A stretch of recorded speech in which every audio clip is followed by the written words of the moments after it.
shoulder tense and eyes flickering with something softer. The tall woman gave a look that hinted at the girl she once was. "Unless you want your cows to suffer while we jaw about old times," she said, her voice slicing through the morning air. Without waiting for a reply, the other women fell into motion, striding toward the barn like they had every right to be there. Gideon followed instinctively, mind spinning, heart pounding. He barely recognized the faces, yet they tugged at the edges of memory. Was that the youngest girl? Could that be Mercy? His sister Sarah's daughter. The child had barely been walking the last time he'd seen her. One of the women, limping slightly, caught his eye to her profile, pulled at something buried deep in his memory, painful and sharp like a fishhook. But before he could place her, Clarabelle turned at the barn door. Her voice was steady, but the expression on her face made his stomach twist. "Cousin," she said, "you deserve to know the real reason we came. It won't be easy to hear." Gideon felt a chill crawl down his spine. Her tone was the same one she used when, as children, she was about to confess to breaking something important.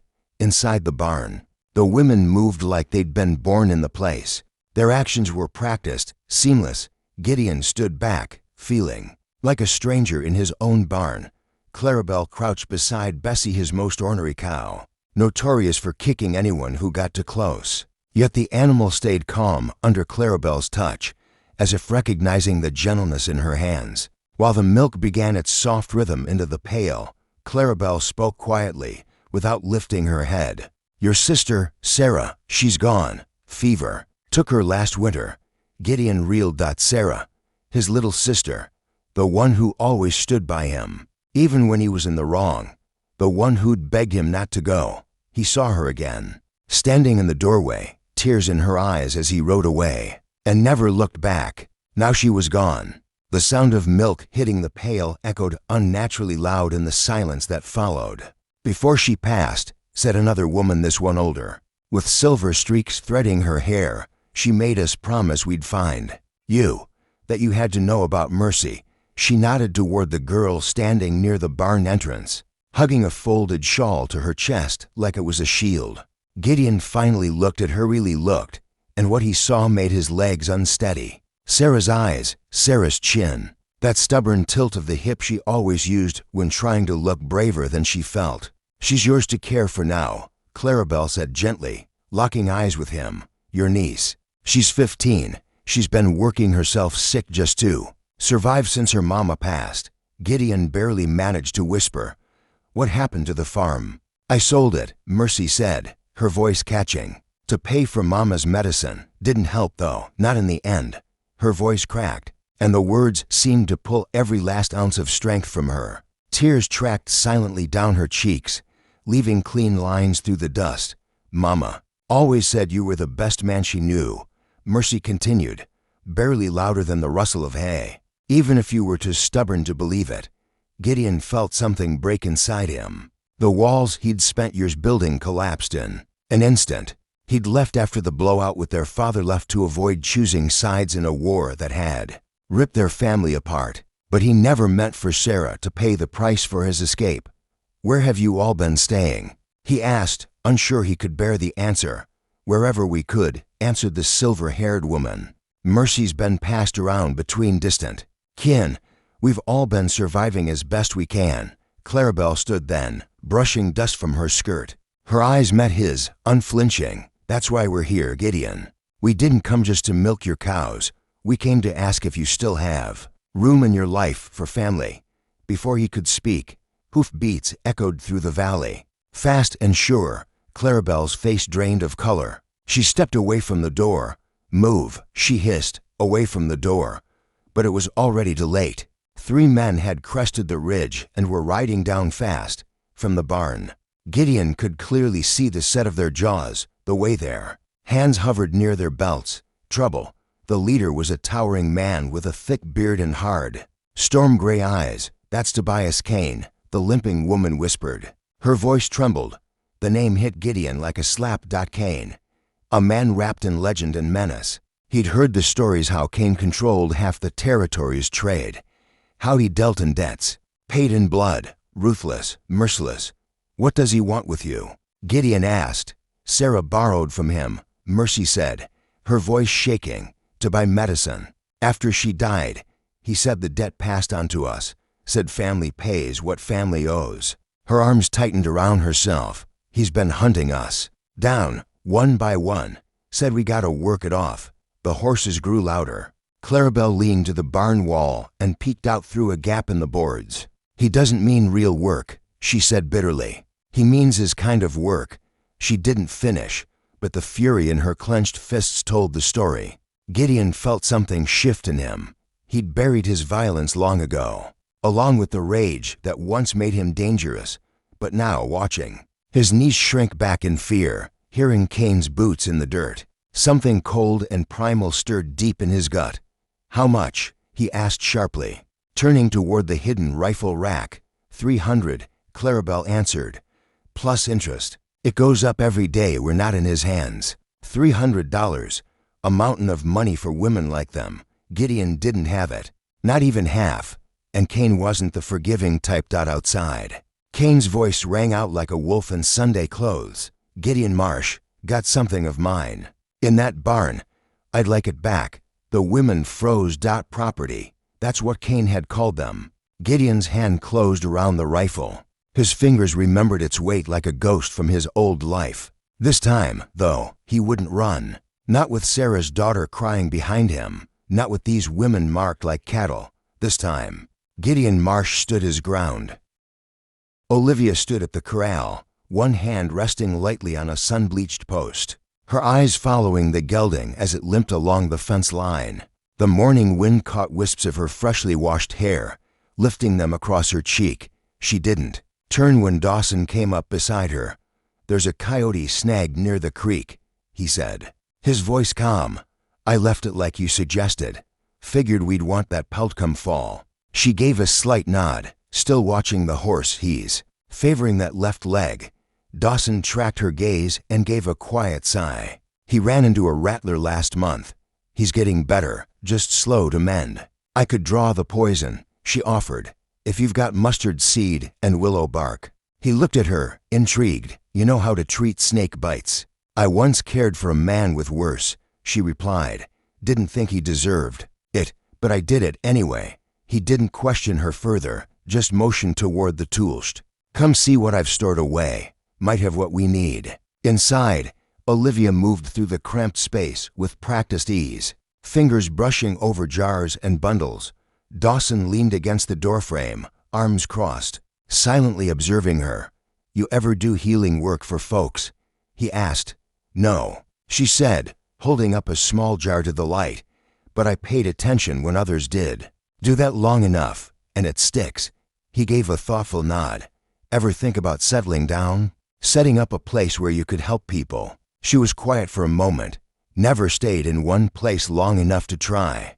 Well, he said, stepping aside as she passed with the jar, maybe that could change. She paused briefly in the doorway. Maybe later. She knelt beside the injured gelding, her touch steady and careful. Dawson kept a hand on the halter, murmuring low to keep the animal calm.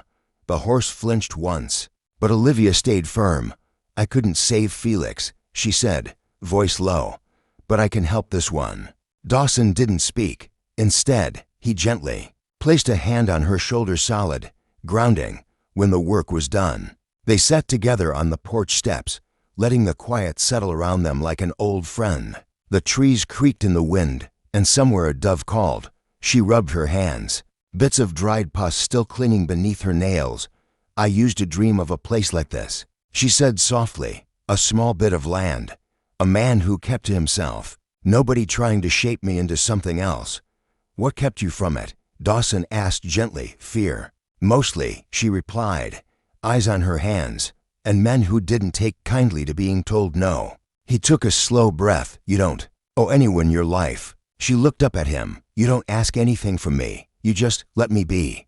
I want you here because it's what you want, he said, not because you're running from something. I'm not afraid anymore, she said. He met her eyes fully then. Good. That night, the full moon spilled light across the desert.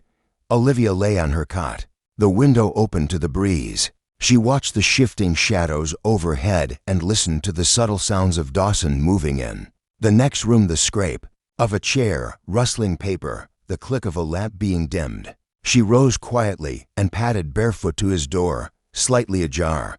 Knocking once, she eased it open. He was seated at a small desk, a half-finished letter in front of him. He looked up, not startled. "I can't sleep," she said. He laid down the pen. "You all right?"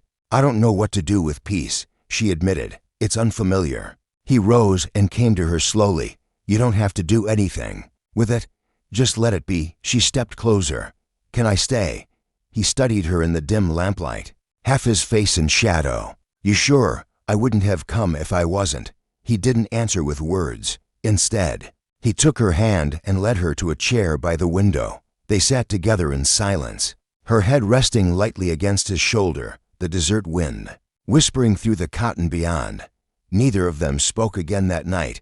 There was no need. When August rolled in, it brought the monsoon rains, sudden, loud, and merciless. The sky turned bruised and heavy, and water roared through the once dry creek beds, lashing at the land like it held a grudge. Dawson stood on the porch, hat low, eyes on the horizon. Olivia joined him, her shawl clutched tight. "You ever seen a storm like this?" He didn't look at her. "No. Chalia had thunder sometimes. But not this. This feels like the land remembering. Something it's trying not to forget." Dawson gave her a sidelong glance, impressed. "Never heard it put that way." She shrugged slightly. "Some things don't fit in plain words." Lightning cut across the distant ridgeline, followed by a deafening crack that made the porch tremble underfoot. "I should check on the goats," Dawson said. "I'll come." He hesitated, then nodded. "All right." They grabbed their oilskins and stepped into the storm. The path was already turning to muck, Olivia's skirt sticking to her legs as she trudged behind him. The goats bleated in panic, pressed against the Lindo's far wall. "They'll make it," Dawson said, kneeling to secure the gate. "I can't tell if I'm freezing or sweating," Olivia muttered, wiping rain from her face. "Welcome to Arizona." Together, they moved through the downpour, tightening ropes, checking the fence, making sure the troughs weren't overfilled. When they returned to the cabin, they were drenched and shivering. Dawson got a fire going while Olivia peeled off her shawl and hung it by the stove. "You always this stubborn?" he asked, water dripping from his sleeves. "You're the one who asked me along." He gave a crooked smile. "Suppose I did." She crouched near the flames, stretching her fingers toward the heat. "Feels like we outran something out there. Don't know what exactly, but it's good to be warm again." He handed her a blanket, already folded. "I'll get the coffee started." As he moved about the room, she wrapped herself up and leaned back against the wall, the firelight flickering across her face. And for the first time in a long while, Olivia felt something settle in. Her chest, not peace exactly, but something close, something worth staying for. In the kitchen, Olivia's gaze drifted toward the shelf above the hearth. It surprised her to notice two small wooden carvings sitting there, one shaped like a horse, the other like a tree. The edges were smooth from years of handling. "These yours?" she asked. "My father made them," Dawson replied. "He used to say that if your hands could shape something, it meant your heart understood it." He paused for a moment. "They're the only things I took with me when I left Tennessee." "What made you leave?" she asked softly. He poured water into the kettle, his face unreadable. "My family didn't care much for the way I thought a man ought to treat other folks. I spoke up about something I witnessed, and that was the last straw." Olivia turned to face him more fully. "You stood up for someone." "A boy," he nodded, "worked for the folks who owned land next to ours. He got whipped for asking for his wages. I said it wasn't right, and your father didn't agree. He told me it wasn't my business. But I couldn't keep quiet. Still can't." He shrugged, a small lift of the shoulders. She watched him, the firelight brushing across the sharp lines of his face. "You paid a price for speaking up." "I did," he said quietly, "and I'd do it again." They stood in silence as the storm outside softened to a gentle patter against the roof. Olivia stepped toward him, her bare feet silent on the wooden floor. "I don't know many men who would. I'm not like most men," he said plainly. She reached out and took his hand. "I know that." He interlaced his fingers with hers, and together they stood until the kettle began to whistle. That night, Long after the fire had burned low and the storm passed on, they lay in Dawson's bed. The window was slightly open, letting in a ribbon of cool air. Olivia lay with her back to him, her hand tucked beneath her cheek, his arm resting heavily round her waist. "Do you think the land ever forgets what it's seen?" she asked, her voice a soft thread in the dark. "No," he answered after a pause, "but I think it forgives, eventually." She turned toward him, studying his face in the moonlight. "Do you believe that?" "I'm trying to." She pressed her forehead to his. "Then I'll try with you." He didn't answer with words. He didn't need to. The morning after the storm, the world smelled changed, like stone left out in the rain, and the sharp green tang of desert plants waking up after sleep. Olivia slipped out of the cabin early, drawn by the hush that clung to the dawn. The heat hadn't yet risen, and the sky wore a delicate pale blue. A pail swung from one hand, and a basket from the other as she headed toward the mesquite grove past the garden. Dawson had once mentioned wild onions sprouting there after a strong rain. He was already gone when she woke, but he'd left her a message, traced into the dirt outside with the toe of his boot. "South fence." She smiled as she stepped over it. The low trees dripped with dew, and her skirt grew damp at the hem as she knelt beneath the biggest mesquite, gently sifting through the softened earth. No sound but wind in the branches, and the faint call of a quail broke the silence. Her fingers found a small clump of shoots, their bases tinged with purple. She pulled them from the dirt, shook them clean, and dropped them into her basket. A voice, low and unexpected, startled her. "You've got a good eye." She turned to see Dawson nearby. A coil of wire slung over his shoulder had pushed back. His shirt clung to him with sweat from work, and his boots were coated in fresh mud. "I was hoping to surprise you with breakfast," she said, wiping her hands on her apron. "You still might," he replied, pulling his hat lower. Fence didn't need much, just a little tightening. She stood and handed him the basket. "These ought to cook up nice." He reached for it but paused. "You always get quiet like this when something's on your mind." She lowered the basket. "Just remembering. Something good or bad? Neither, really. Just a memory I thought I'd forgotten. My mother used to take me out early to forage like this, said the land would feed you if you knew how to ask. She sounds wise." She was, Olivia said, glancing back toward the cabin. "Her name was Marion. She died when I was 16. Her voice went quiet. "I haven't said her name in years." Dawson didn't speak. He stepped forward instead, gently brushing a strand of hair behind her ear with calloused fingers. "You can say her name here," he said, "as many times as you need." She nodded, her lips pressed together. They walked back to the cabin side by side, sharing the basket between them. Inside, Olivia lit the stove while Dawson brought water.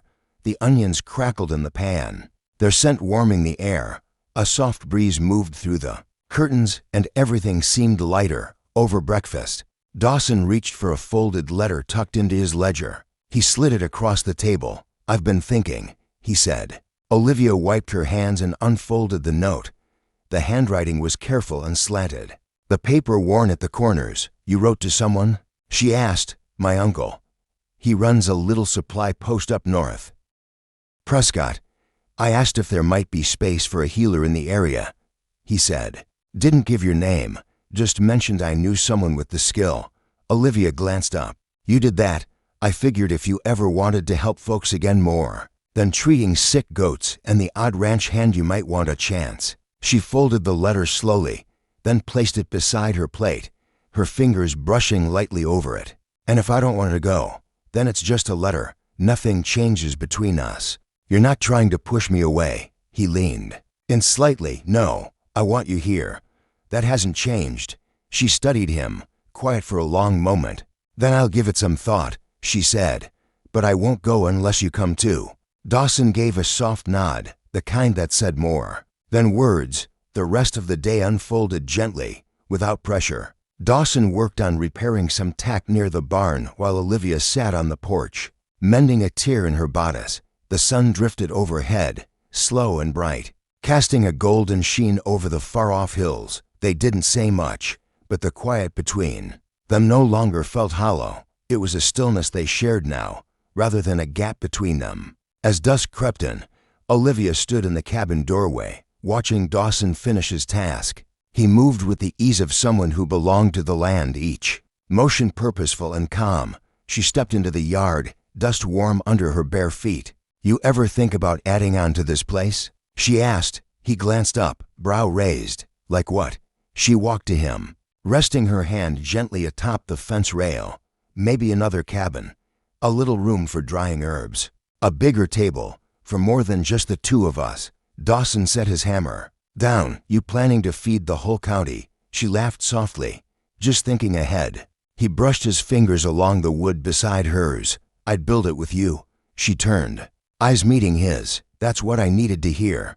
And he kissed her then, the air thick with the smell of sage, the sun dipping behind the hills. It wasn't rushed, and it wasn't hesitant. It was grounded, like the land they stood on. As the days grew shorter, and the heat softened, the cicadas gave up their relentless song, leaving a hushed calm behind. In that quiet early autumn, Dawson began cutting lumber from a fallen cottonwood near the arroyo. He worked in the mornings when the light was still soft and the shadows long.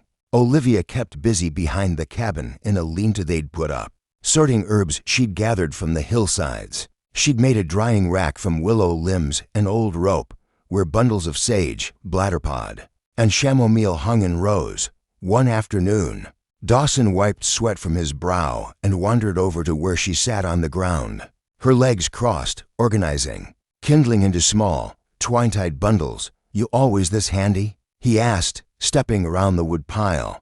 "I had to be," she said, brushing damp strands from her forehead. "When you don't have much, you figure things out. I once boiled pine bark to line a cradle I built out of an old crate."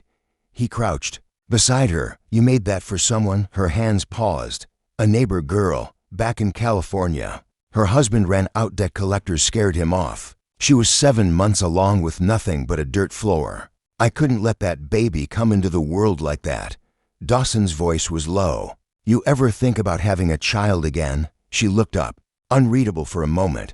"I stopped letting myself want that." He didn't say anything, just reached for another bundle and tied it beside her. After a while, she spoke again. "But lately, I've been thinking, if it happened, I wouldn't shy from it." He met her gaze, quiet and certain. "Neither would I." They kept working, not speaking much, but something had shifted, like the air between them had grown thicker with unspoken possibilities. Later that week, they rode into Gila Bend together. Olivia wore one of Dawson's extra hats to block the sun, and he'd found a blouse for her in an old trunk, a faded blue one that had belonged to his mother. She'd stitched up the collar herself before pulling it on. It fit well enough. At the Mercantile, Dawson picked up a sack of flour and a box of cartridges. Olivia lingered near the writing supplies, fingers grazing the spine of a folded map before settling on a blank ledger. "You thinking about starting something?" Dawson asked from behind her.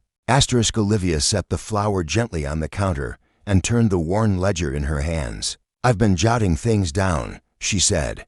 "Where things grow best. What plants bloom after rain. Which herbs help with pain. Thought I might try to put it together properly." The shopkeeper, an older woman with a rigid posture and sharp eyes, leaned on the counter. "You're some kind of healer, then?" "Well," Olivia said, "since Dr. Keir passed last spring, folks have been trying their best with vinegar and guesswork." The woman nodded slowly. "We could use someone with a steady touch and good instincts." Olivia glanced over at Dawson. He gave a single, steady nod. "I'll think on it," she replied. They rode home beneath a sky brushed in reds and golds. When they arrived, Dawson set to unloading their supplies while Olivia wandered toward the garden. A rabbit had managed to squeeze through the fence again. She knelt to assess the damage. "I'll fix the fence better tomorrow," Dawson called to her. "Want me to trap it?" She shook her head. "No. Let it go. It was just hungry, like any of us." That night, they ate corn cakes and boiled beans. After the meal and the dishes were done, Olivia lit the lamp and opened her ledger to continue writing. Dawson sat nearby, carving a spoon from a piece of juniper wood. "You always need something to keep your hands busy?" she asked without looking up. He shrugged. "I get restless otherwise." A pause passed between them. "You ever think about marrying again?" she asked softly. He stopped carving. There was a time I figured it wasn't for me. Not after what happened back home, but now. He set the half-finished spoon down and looked directly at her. Now I see it different. She closed her ledger gently. I'm not asking for a promise, she said. I'm making one. He replied, if you'll have me. Her gaze never wavered. I will. They were married beneath the mesquite trees the following Sunday. The preacher from Maricopa arrived on a gray mule, dusty but cheerful. Olivia wore a simple dress sewn from muslin Dawson had traded for, and he wore his father's old vest with the buttons polished clean. A few neighbors came, ranchers, a widowed woman from 20 miles off, and a pair of barefoot children with sun-reddened faces. The preacher spoke plainly and without flourish. When he asked if they meant to stay true to each other, Dawson didn't hesitate. I do, he said, his voice steady. Olivia's reply came just as firm. After the ceremony, they served coffee and molasses bread under the cottonwood trees. The children chased chickens, and the widow offered to swap her Sordo starter for some of Olivia's Bomb Dot by late afternoon. The guests had gone, and stillness returned to the land. That night, Olivia curled against Dawson in bed, her head resting beneath his chin, her hand over his heart. The windows were open, the breeze soft, and the stars bright above the trees. You think we'll be all right? She whispered. I know we will, he answered. You and me were made to weather things. She smiled against his skin, and to build. Over the months that followed, Olivia's remedies became known far and wide. People rode in from cabins all across the land, not just for her salves and tinctures, but to share stories, pass the time, or sit quietly among the goats. Dawson widened the fences. Olivia sowed wild oregano and dessert marigold in the evenings. She wrote in her ledger while he whittled spoons, laughter deepening the lines on their faces. By spring, the garden had doubled in size. Olivia's apron hit a soft curve at her middle, and Dawson crafted a cradle from cottonwood with care, sanding each surface smooth. He lined it with quilt batting she had stitched by hand. One quiet evening, as the fire flickered and coyotes howled in the distance, Dawson placed his hand over hers. Did you ever think we'd have all this? He asked. She looked at him, her face glowing with peace. I didn't dare hope, but I'm glad I was wrong. He leaned in and kissed her slow and sure. They stayed that way a while, two souls who had wandered far, lost more than most, and finally found what they needed in one another. Not escape, not rescue, but rest, and something strong enough to build a life on. And they never let it go. Asterisk.